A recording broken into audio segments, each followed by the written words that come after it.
Fiberologist. This is Tony from the Fiberology Lab, and I'm here at my sewing machine. And I think the next best video and segment that I can teach you guys for National Quilting and Worldwide Quilting Day this week, the third week in March, is how to take care of our machine. So we have learned how to pick out our fabric a little better. We have learned how to press our fabric. We have learned how to cut our fabric. Before we do anything next, we need to take care of our machine. So if you look at my machine, it is a Janome M7. So your machine is going to look different, but it's going to have a similar process. So I do have a leader ender under my thread here. I'm just going to pull it out and cut it. So first thing we want to do is get yourself some cleaning tools.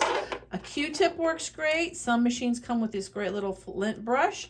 And we also offer these little swabs that are plastic and they're reusable, so you can clean it out.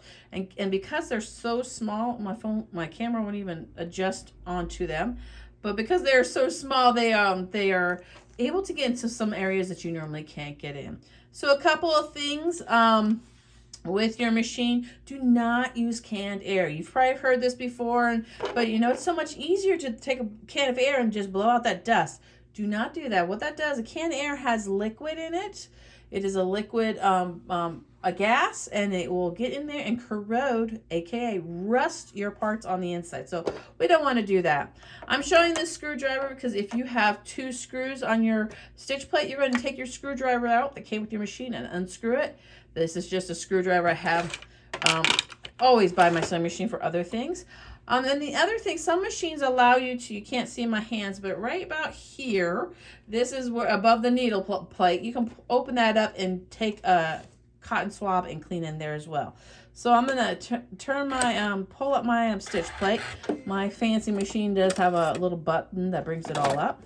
But now when we look at this, we're like, there's too many moving parts. I don't want to deal with this. This is scary. Don't be scared. This is so important. Because of all those moving parts, you need to get in there and remove some of that lint.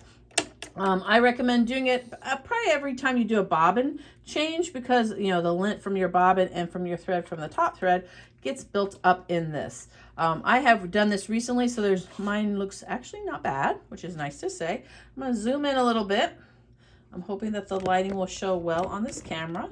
There we go. Now, a couple things. You're going to take your index finger, put it into your bobbin case, and just tilt and lift out.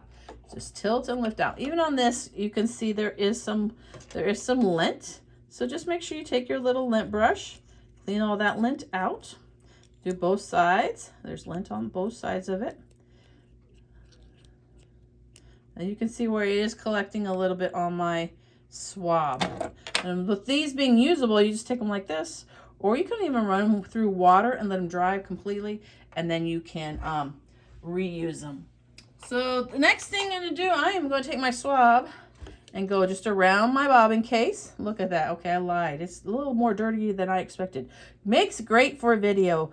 There's lint everywhere.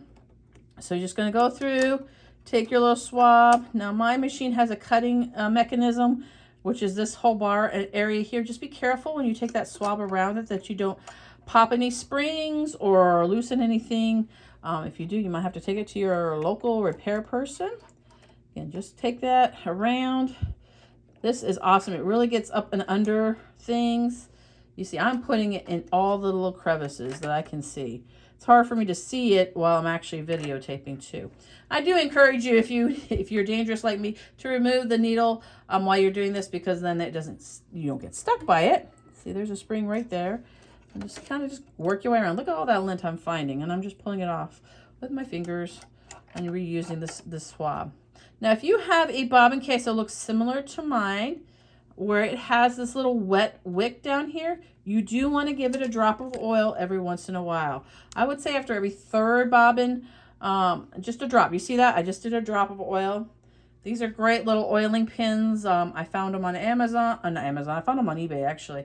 They have a fine tip, and it allows me to do just 1 drop in that spot so I don't get extra oil around. If you put too much oil, so if you have a machine, say like a Bernina, that has a lot more metal, there are different oiling points as well. check your manual. Your manual is your Bible for your machine. Take time, get to know it, and it will actually tell you if you need more oiling. Most machines nowadays don't, but if you have an older machine, you're going to have a lot of oiling points.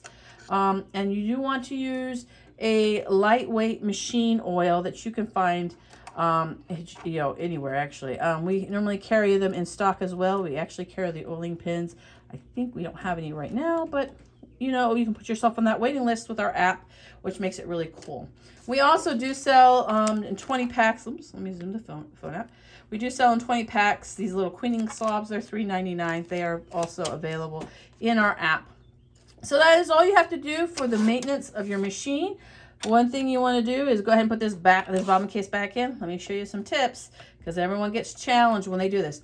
Think of it as scooping. So we're going to scoop back in. So I scooped when I pulled it out. I'm going to scoop it back in, and there's a little notch right here that meets this little red dot, and it just should be flush and rock just a hair. You see it's rocking just a little, and that's all you have to do is to put that back in. Let's talk about our needle for a few minutes, for a few seconds too, before we go back into getting ready to sew. Your needles need to be changed every 6 to 8 hours. They get dull pretty quickly from all the sewing. They also get hit with pins or your fingernail or your stiletto. So they do dull. And when they dull, you'll know your machine will make a chunky sound, or it will not go cleanly through the fabric. And the other thing about the needle is if it's dull, it will damage your bobbin case. And you don't want to replace that bobbin case because they are expensive. They're not cheap. The needle I use for most of my piecing project is a 2080, and I like a sharp, like a Microtex. These organ needles are awesome. Also, Schmidt's is another brand I like. We normally carry one or two, if not both, at the same time. And normally they're purple, so that makes it easy. Yes, there is a little bias going on because they are purple, but they are a thinner needle, especially if you're using a 50 or 60 weight thread with your piecing, again, which is what I recommend. If you are piecing with a 30 or 40 weight thread, it's really thick, and you lose a little bit of your seam allowance when you do a thicker thread or a thicker needle. So like a 90 or 100 needle, you don't want to use for piecing because it will eat into your seam allowance. And when you try to match up your 1/4 inches or your points later on, they're not going to match up. So I encourage you to use a 75 or 80 size needle and thread that's either your 50 or 60 weight.